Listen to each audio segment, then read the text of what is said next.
Jahzo, start us off on the top 5. Who's your number 5? Peeps, 100%. They can draw blood from the teams above them, but I haven't seen enough consistency. Like I was mentioning in EU, how I'm lacking some consistency. I think Peeps are kind of emanating that same issue. I think Peeps could definitely go higher, but I haven't seen them draw blood enough against the other 4 teams in my top 5 to put them up there. And they're a very good team, very good roster. AJ, Illusion, Gyro, they just picked up Illusion this season. And I think they have a lot of room to grow, but they haven't shown it to me yet. So definitely number 5. Okay, Chrome? I'm going to go the same thing with Jahzo. My number 5 is Peeps as well. Huh. I think we're seeing a resurgence with Gyro and AJ after Reddles departed the team. And Illusion just happened to slot in pretty well with them. They got their confidence back. They got their playstyle down, and it shows too. Like, yeah, they haven't been performing through the grid the first couple weeks, whether it be from internet issues or whatever it may be. But they're performing in regionals, and you can tell as well, now in grids as well, they're performing. They figure out what they need to do as a team. They're getting confidence back, and they're definitely a threat to any team in the top 4, or even in any team on the top of the list. And it's great to see. A team like that, they didn't perform last season. They couldn't find their identity in their play style, and now they seem to have that confidence, which is great. Lawler, any objections? No. My list is almost identical to Chrome's right now, personally. Okay. No. Well, let's hope that we get a little bit of differing opinions in the top 4. Let's see. Chrome, start us off. Number 4. All right, this is a tough one. This is a 50-50 for me. I just happen to go with G2 as my number 4. It could have been, another team that we'll talk about after. Okay. Incorrect. Let's go. Okay. Here we go. Tell us why, Chrome. Tell us why. G2, sucks. They've been just being stomped out by SSG at the top, They held on to that 1 week 2 grid win. About time we got this. Honestly, them being number 4 was because, honestly, they got destroyed by Envy in the grid week 4 finals. It was a 4-0, wasn't even close. They have been beating Energy, yes, but I feel like Energy as a team has performed in regionals. They got to the finals, whereas G2 lost in the quarters to the Peeps, which is why I have G2 so low. Yes, they're performing in grids, don't get me wrong, but I got to see more from them to rate them higher, in my opinion. Listen, okay. Mate. Listen. We've lost 7 series in the past month and a half. 4 of those have been to your team. Correct. And only one was to Envy at the end of a day where we had no AC, and it was a long grid day. What are these Johns, bro? What are these Johns? Yeah, you also lost the Pioneers and you've lost the Peeps, and that's kind of like that drags you down a little bit, where Energy hasn't lost to any of those teams recently. Point is the fact that you put us under Energy and we haven't lost Energy this whole month. That's why I said it's a 50-50, because they performed in regionals better than you guys, which is why I still have them clinging on to that spot. And we're going to work to proving you wrong, but that also leads into my number 4. Obviously, I have Energy number 4. Because I think they are losing too much to the other 3 teams I have above them to be anything higher. Okay, that's fair. I mean, they beat everyone below. It's the same thing as Rogue. They beat everyone below them. I think they're struggling against the top 3 teams. I think Energy is still a really good team. I think they're lacking in results. Obviously, they dominated in the offseason, but the fact they haven't won a single grid, they've made, I think, 1 grid finals but lost to SSG. It's very hard for me to put Energy any higher than 4. But I think they have a lot of room to grow. Definitely so. You know that air conditioning nerf is a real thing. Mm-hmm. Yes. It's hot, man. A lot of matches, a lot of sweaty boys and computers. I get it, I don't think it's a viable excuse, but I get it. It's very uncomfortable. My AC's on right now, man. I'm vibing. Hey, if there's ever a land where the AC cuts out, GT's going to be the number 1 team that's number 1 team in the world. We got that training. Yeah. We got training now. Like I said, this is all about training for everything. Can you imagine the scene where Jahzo sneaks into the boiler room and messes with the air conditioning so that it gets before the next LAN, and it's boy, it's scorching hot here. It feels like 100 degrees, and G2's just 4-0ing everyone. Completely off topic too. I believe that happened in a StarCraft 2 tournament. Completely talking about a different game, where in an actual LAN they didn't have AC, and one player played in under those conditions, and he managed to win it all because he was used to it. And that does affect teams, and it does affect players if you're not used to it. It's just always on your mind. You're not feeling good in your environment. It's just how it is. How was it for you guys in Madrid? Because I know Madrid was like wicked cold day one. It was tough. I mean, I wasn't playing, so I know my players were a little bit cold, but then they blasted the heat, and it was rough for me at least. I was sweating. Lawler, I don't know about Jahzo because he wasn't participating there at that event, but shut up, man. Just tee that one up for you, buddy. Oh man. Okay. Can't speak to Jahzo, but we knew a few of these were coming. Very nice. I got how many regional championships has Energy won before season next time? What do you mean? Exactly 0.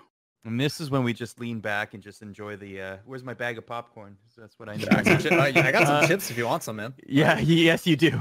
Lawler, how do you feel about G2 versus NRG at number 4? I think it goes both ways. I think this one is definitely a coin toss. Obviously, Jahzo's going to give himself the nod in regards to it being his team, and that's kind of why you really enjoy Jahzo as a coach. He'll always have his team's back and is willing to argue it.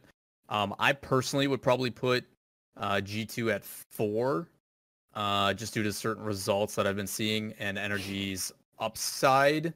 G2 though has been a bit more consistent with their results, which I think is a good nod, but I personally would put Energy above them. Number 3. At least with recent results. And I know Jahzo. Chrome's like, hell yeah. And Jahzo's like, how dare you? So, yeah, what are you talking about? Jahzo, start us off. Number 3. Envy. Okay. Easy. Simple. That's a yikes for me, dog. That one hurts. That's a yikes for me, dog. I mean, are you trying to say Envy's better than I think they are? Mm-hmm. Well, explain the reasoning, Jahzo. I want to know this one. Okay. Well, to explain the reasoning, you have to know the rest of my list. Oh wait, you can't. Okay, I see. So you need like a top 3 bundled reasoning. I see. Okay, this is interesting. It's not that. Yeah, because we don't want you to spoil the list. We want to go 3, 2, 1 here. All right, we're not going to spoil the list. But understand what Lawler just said about me, and the fact that I just said Envy. Well, we know G2's number 2, man. Like, I think one team on this list is going to be universal for every single person that's trying to predict a top 10 in the NA. Mm-hmm. There's one position on this list that's going to be universal no matter what. So we know that one. And the only other team that can be number 2, right? We're spoiling my list, but people know, right? I know my team's potential. We just got AC back. Regional 2 is right around the corner. I know my own team's good performance. I know that you need to chill, bro. Like, I know. All along we were talking about Team House G2. We should have been talking about air conditioning G2. Is that what I mean? Yeah, that's what it was. It's the evolution of G2. The past month has been no AC G2. It's a rough one. It's a rough one. I love it, Jahzo. I love it. The sweat dripping off up in the practice room. It's not a fun time. It's like his controller's getting slippery, man. Like there's nothing. Having to go take 3 showers after we get done with a night of trim. Just slips out of the hand. No! Oh no! My save! All the way across the room, like a slow motion. Hits Chicago in the face. He misses. Like it's a domino effect, man. It's brutal. It's like a slapstick comedy. Yeah. Okay. The Three Stooges are happening. I'd watch it. Oh my gosh. Okay. Well, okay. We already know what you're 2-1 without you telling us. You don't have to tell us now because we want to still at least make it a formality. So Chrome, who's your number 3?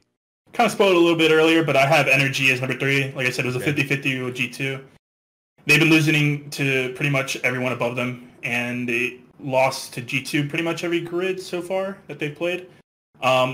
The reason why I have them as 3rd above G2 is because their performance in regionals. They beat Envy, pretty much a 50-50 with Envy in terms of results.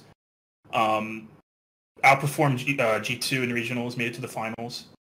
They're always that team that's always going to be in that top 4, in my opinion, especially as of late. They had definitely a lot of upside to, claim the top of the throne as well.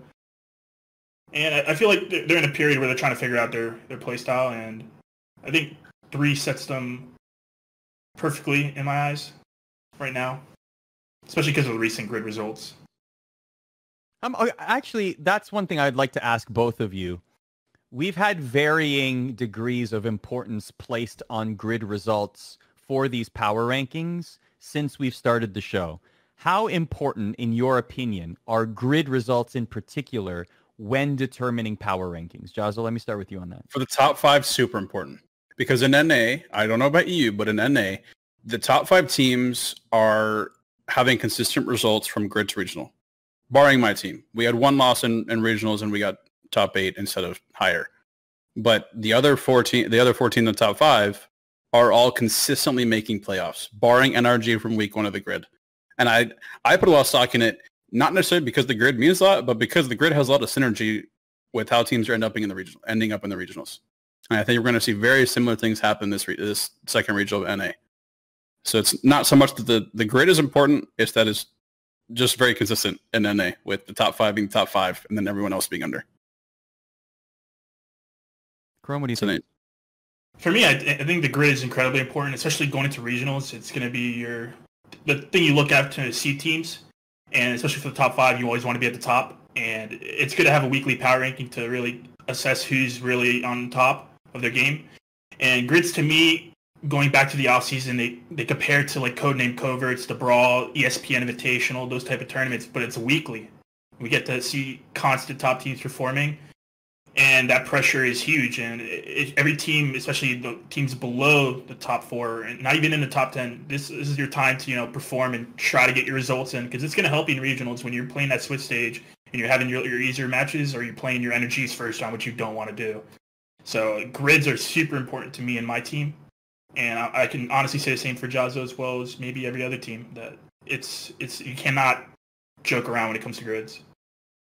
Yeah, I think the grids are super important, not only because it's the only type of competition we get for 2 weeks for one region, because when regionals are going on for the other, I mean, you're missing out on anything. That's the only thing we have to base things on. And they're good for kind of those deciders of like head-to-head matchups, and you're looking specifically in NA more than anything. The top 4 teams, the teams that always find themselves in the semifinals, are your top 4 in these power rankings, and that's for a reason. They also perform well in regionals. So, like Jahzo said, there is a lot of correlation between grid as well as regional results.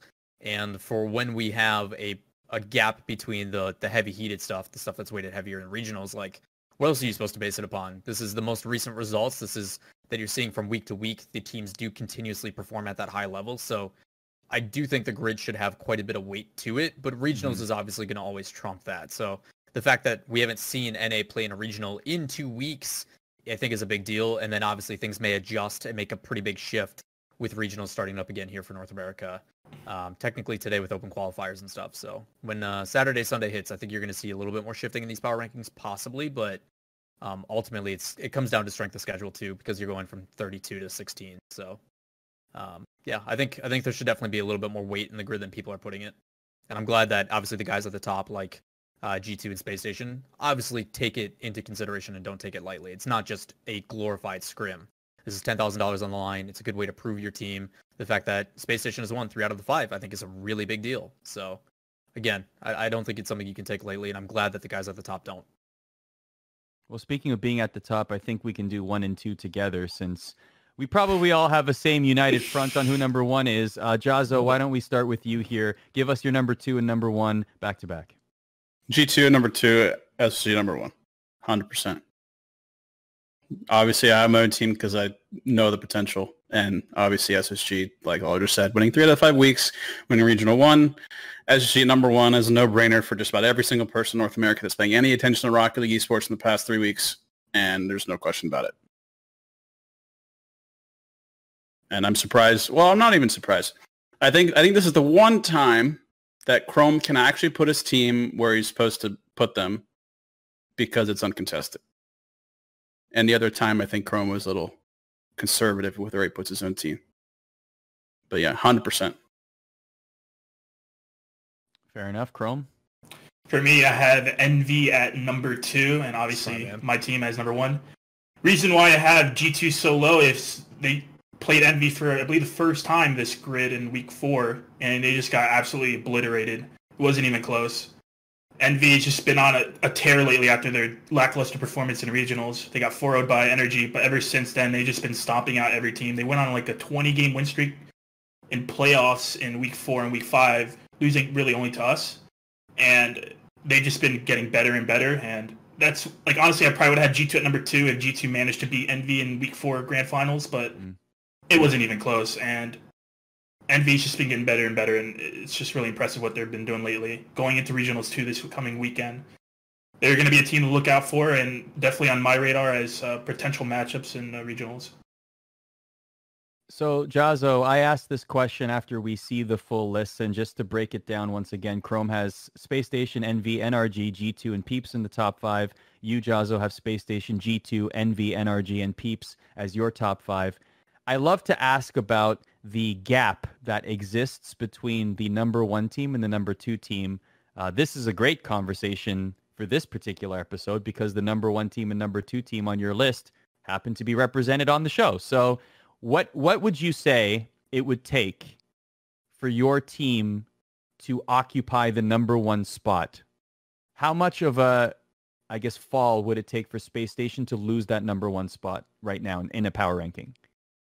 How much of a fall SSG would have to take for G2 to overtake the number 1 spot? So not necessarily G2 rising. Well, it could be either. Like, I guess maybe it's a 2-part question there. But more generally, how much of a gap do you think exists between SSG and the rest of the field, in particular number 2? I think it's a smaller gap than we think, but it's still fairly large. Because SSG does a really good job of taking advantage of every single opening or mistake their opponent has when they're playing. Like, you can have very good playstyle synergy against SSG. But if you mess up, leave an opening, challenge something too late, they're going to take advantage of it. So these very large score differences when you're looking at SSG's game lines and score lines kind of accentuate what is a decently sized gap between SSG and the rest of us. But I think it's smaller than that is accentuated, if that makes sense. I see the gap. I acknowledge it's pretty big, but it's not so big that it's not closable, because I think they're just accentuating that gap and making it appear bigger. It's like a peacock showing their feathers and making them really big and wide instead of leaving them down. But they're really not that dangerous. They're just there, right? So SSG can have blood drawn. There's been teams that proved it. We beat them once, Rogues beat them once. But SSG are maintaining, and I think the gap can be overcome. And I must say, the last time Chrome disrespected my team before regional, the last time that SSG has said that G2 is not up there, look who won. Yeah, but I mean, to be fair, Josh, I've always. Oh yeah, we had AC. We had AC. We had Team House. Look out, Chrome. It's coming. It's coming. Did you have AC in week 5 grid? I'm curious. I'm not sure. How are you not sure? It was just past Friday. I think we did, but Jahzo. Well, understand that our practice room is at the top of the house, so and the AC controls the second level. So it can cool the top level, but the top level is literally the hottest room in the house. Now, right? Got it. Okay. There's layers to this. It's like there's second floor ACG2, ground floor ACG2. Like, has the AC been on for several hours? Is the whole house cool? Is it just some rooms? Like, okay, there's layers to this. I see now. Okay. We need to know what the optimal air conditioning situation is for G2 to maximally perform. It's second floor AC on and the portable AC we just got on in the room. All AC must be activated. Oh, yeah. Okay. You know, whenever I lose, I'm going to blame the AC. Like, it wasn't working for all our players. Okay. And when you lose, I'm going to blame you. We just didn't have the AC working. That's why we lost to G2 this time. Chad, I hope you're following along here. This is a very, like, we might have to release a whole rule set on the AC a little bit later.